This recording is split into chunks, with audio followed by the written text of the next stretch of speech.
नमस्कार, मैं प्रवीण गौतम। दोस्तों, वीडियो में बात करेंगे पीएम मोदी के नेहरू फोबिया की। वंदे मातरम पर डिबेट के दौरान पीएम मोदी का नेहरू फोबिया एक बार फिर सामने आया, जिसके बाद गौरव गोगोई ने पीएम मोदी के साथ साथ बीजेपी की आरएसएस की जबरदस्त धुलाई कर डाली। एक एक सवाल का जवाब दिया गौरव गोगोई ने और बीजेपी नेताओं की बोलती बंद कर दी। पीएम मोदी ने पंडित नेहरू पर क्या आरोप लगाए वंदे मातरम को लेकर, गौरव गोगोई ने क्या जवाब दिए, सिलसिलेवार तरीके से आपको दिखाएंगे।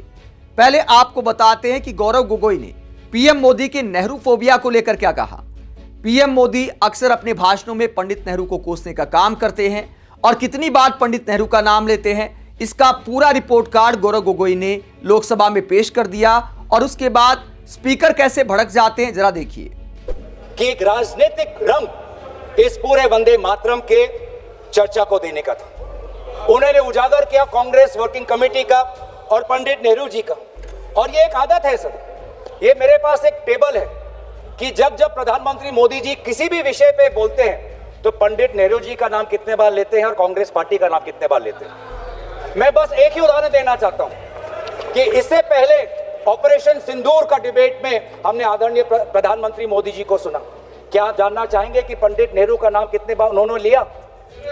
14 बार। ऑपरेशन सिंदूर पे 14 बार उन्होंने पंडित नेहरू का नाम लिया। और कांग्रेस पार्टी का कितने बार? 50 बार।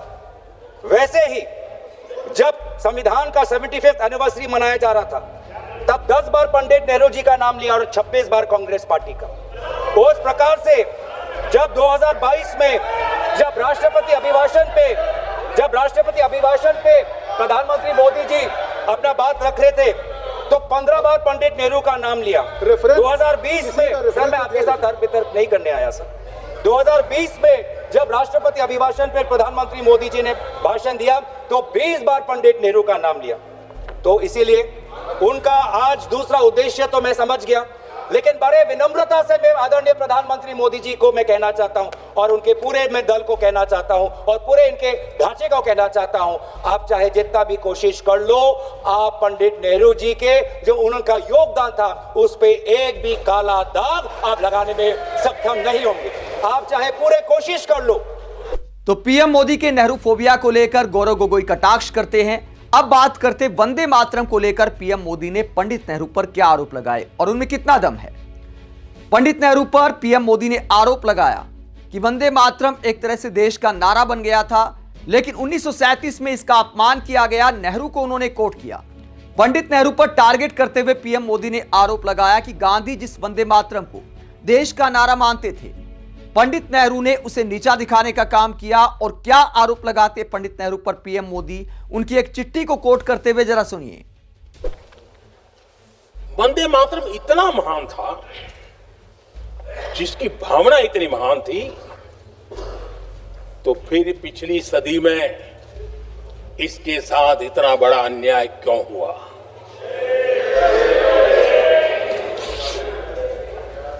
वंदे मातरम के साथ विश्वासघात क्यों हुआ? ये अन्याय क्यों हुआ? वो कौन सी ताकत थी जिसकी इच्छा खुद पूज्य बापू की भावनाओं पर भी भारी पड़ गई, जिसने वंदे मातरम जैसी पवित्र भावना को भी विवादों में घसीट दिया।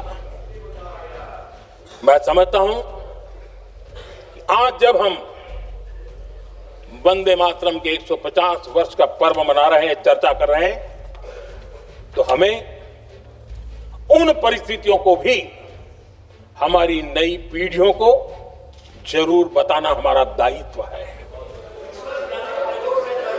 जिससे के वजह से वंदे मातरम के साथ विश्वासघात किया गया। वंदे मातरम के प्रति मुस्लिम लीग की विरोध की राजनीति तेज होती जा रही थी।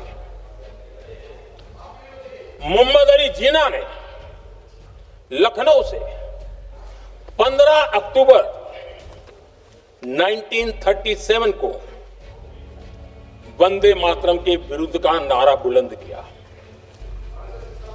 फिर कांग्रेस के तत्कालीन अध्यक्ष जवाहरलाल नेहरू को अपना सिंहासन डोलता दिखा। बजाय कि नेहरू जी मुस्लिम लीग के आधारहीन बयानों को तगड़ा जवाब देते, करारा जवाब देते, मुस्लिम लीग के बयानों की निंदा करते और वंदे मातरम के प्रति खुद की भी और कांग्रेस पार्टी की भी निष्ठा को प्रकट करते हैं। लेकिन उल्टा हुआ। वो ऐसा क्यों कर रहे वो तो पूछा ही नहीं, न जाना, लेकिन उन्होंने वंदे मातरम की ही पड़ताल शुरू कर दी। जिन्ना के विरोध के 5 दिन बाद ही 20 अक्टूबर को नेहरू जी ने नेताजी सुभाष बाबू को चिट्ठी लिखी। उस चिट्ठी में जिन्ना की भावना से नेहरू जी अपनी सहमति जताते हुए कि वंदे मातरम की, ये जो उन्होंने सुभाष बाबू को लिखा है, वंदे मातरम की आनंद मठ वाली पृष्ठभूमि मुसलमानों को इरिटेट कर सकती है। मैं नेहरू जी का कोट पढ़ता हूं। नेहरू जी कहते हैं, मैंने वंदे मातरम गीत का बैकग्राउंड पढ़ा है। नेहरू जी फिर लिखते हैं, मुझे लगता है कि ये जो बैकग्राउंड है इससे मुस्लिम भड़केंगे। साथियों, इसके बाद कांग्रेस की तरफ से बयान आया कि 26 अक्टूबर से कांग्रेस कार्य समिति की एक बैठक कोलकाता में होगी, जिसमें वंदे मातरम के उपयोग की समीक्षा की जाएगी। बंकिम बाबू का बंगाल, बंकिम बाबू का कोलकाता, और उसको चुना गया और वहां पर समीक्षा करना तय किया। पूरा देश हतप्रभ था, पूरा देश हैरान था। पूरे देश में देशभक्तों ने इस प्रस्ताव के विरोध में देश के कोने कोने में प्रभात फेरियां निकाली, वंदे मातरम गीत गाया। लेकिन देश का दुर्भाग्य कि 26 अक्टूबर को कांग्रेस ने वंदे मातरम पर समझौता कर लिया।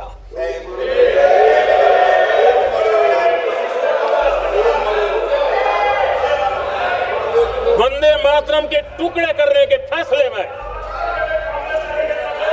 वंदे मातरम के टुकड़े कर दिए। उस फैसले के पीछे नकाब ये पहना गया, चोला ये पहना गया। ये तो सामाजिक सद्भाव का काम है। लेकिन इतिहास इस बात का गवाह है कि कांग्रेस ने मुस्लिम लीग के सामने घुटने टेक दिए और मुस्लिम लीग के दबाव में किया। और कांग्रेस का ये तुष्टीकरण की राजनीति को साधने का एक तरीका था। आदरणीय अध्यक्ष जी, तुष्टीकरण की राजनीति के दबाव में कांग्रेस वंदे मातरम के बंटवारे के लिए झुकी।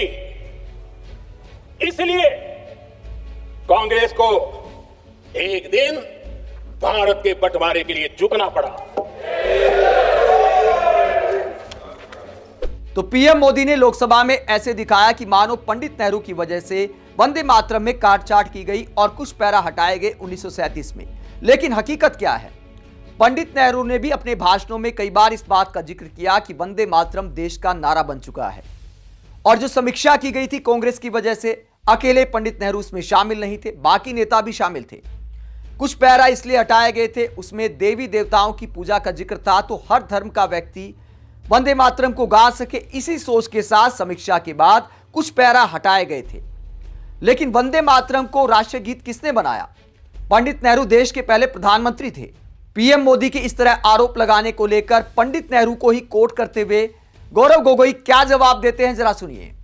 तो अब वंदे मातरम की बात करते हैं, स्वतंत्रता सेनानियों की बात करते हैं, प्रोपेगेंडा करने की कोशिश करते हैं। जो कांग्रेस वर्किंग कमेटी पंडित नेहरू ने जी के सबके साथ जो विचार विमर्श किया, उसमें सब शामिल थे। उसमें शामिल थे रविंद्रनाथ टैगोर जी, जिन्होंने स्वयं कहा कि जो पहले दो स्टैंजाज हैं वो इतने मधुर है, उसमें इतनी ताकत है, जो पूरा सारांश है वंदे मातरम का वो पहले दो स्टैंजाज में। और पंडित नेहरू जी ने भी उस वर्किंग कमेटी में कहा, उस रेजोल्यूशन में, पंडित नेहरू जी को मैं कोट करना चाहूंगा, the words Vande Mataram became a slogan of power which inspired our people and a greeting which ever reminds us of our struggle for national freedom। ये है पंडित नेहरू जी और कांग्रेस पार्टी की मूल भाव वंदे मातरम के पक्ष में। और जिस मुस्लिम लीग ने कहा कि पूरे वंदे मातरम को बहिष्कार करो, उस मुस्लिम लीग को दोबारा करारा जवाब हमने 19 हमारे कॉन्स्टिट्यूएंट असेंबली में दिया। 1950 में 24 जनवरी को जब संविधान की जो बैठक हुई थी, उसके अंतिम दिन पे हमने कहा कि हम मुस्लिम लीग की बात नहीं सुनेंगे, हम वंदे मातरम को नेशनल सॉन्ग का हम ये तवज्जो हम देना चाहते। और यही हमारे बंगाल के प्रति हमारा आभार था कि उसी कॉन्स्टिट्यूएंट असेंबली में कहा, यह सिद्धांत लिया गया कि जन गण मन हमारा नेशनल एंथम होगा और वंदे मातरम हमारा नेशनल सॉन्ग होगा। और ये पूरे सिद्धांत के साथ कौन कौन इसके साथ सहमत थे? राजेंद्र प्रसाद जी सहमत थे, सी राजागोपालाचारी जी सहमत थे, जीबी पंत साहब सहमत थे, मौलाना आजाद जी सहमत थे, रविशंकर शुक्ला जी सहमत थे। तो ये है आज इतिहास। तो पीएम मोदी को जवाब देते हुए गौरव गोगोई कहते हैं कि पंडित नेहरू की सरकार ने ही राष्ट्रीय गीत बनाया था वंदे मातरम को। इसके अलावा गौरव गोगोई ये भी सवाल पूछते हैं कि आपके पूर्वज उस वक्त कहां थे जब भारत छोड़ो आंदोलन चल रहा था? आजादी की लड़ाई में क्या आपके पूर्वजों का कोई योगदान है? उनके इस सवाल पर बीजेपी नेताओं की बोलती बंद हो जाती है। आप बार बार वंदे मातरम की आप बात कर रहे थे आदरणीय प्रधानमंत्री जी। वंदे मातरम किस संदर्भ में लिखा गया? ब्रिटिश के विद्रोह में वंदे मातरम का नारा कब लगाते थे? जब हम ब्रिटिश के अंदर हम खौफ पैदा करना चाहते थे। वंदे मातरम का नारा कब लगाते थे? जब हम ब्रिटिश को बताना चाहते थे कि हम डरेंगे नहीं, हम झुकेंगे नहीं। तो ये था मूल भाव वंदे मातरम का, ब्रिटिश के विद्रोह करने का। मैं पूछना चाहता हूं कि आपके राजनीतिक पूर्वजों ने वंदे मातरम की इस मंशा को आपने कब पूरा किया? कब आपने ब्रिटिश का विद्रोह किया? कब किया? अब वंदे मातरम का उद्देश्य था कि ब्रिटिश को के बीच में डर फैलाना। मैं पूछना चाहता हूं कि आपने उस मंशा को कब पूरा किया? 1937 की आप बात करते हैं और 1937 में आपको आपत्ति है, तो मैं पूछना चाहता हूं कि 1942 में जब भारत छोड़ो आंदोलन था, तब आपके राजनीतिक पूर्वज कहां थे? अगर आपको लगता है कि वंदे मातरम के साथ कांग्रेस पार्टी ने उसको दुर्बल करने की एक साजिश की, तो मैं पूछना चाहता हूं कि आपने जब वंदे मातरम का जो मूल उद्देश्य था कि अंग्रेजों भारत छोड़ो, तो उस भारत छोड़ो के आंदोलन में आप लोग कहां थे? क्या इतिहास गवाह नहीं कि आपके राजनीतिक पूर्वज में उनका नाम नहीं लेना चाहता, कि उन्होंने खुद कहा था कि इस आंदोलन में भाग नहीं लेने का? खुद बोलते थे, दूसरे खुद उन्होंने कहा कि इस आंदोलन में भाग नहीं लेना। और बंगाल में आपके जो राजनीतिक आपके गुरु हैं, मैं उनका नाम भी लेना नहीं चाहूंगा, पर उन्होंने भी खुद कहा था कि भारत छोड़ो आंदोलन में भाग नहीं लेना चाहिए। दोस्तों, ये पूरा मामला इस खेल को एक बार फिर दिखाता है कि बाकी स्वतंत्रता सेनानियों का सम्मान करो और पंडित नेहरू को कोसने का काम करो, ताकि कांग्रेस की लीडरशिप पर, उनके परिवार पर टारगेट किया जा सके।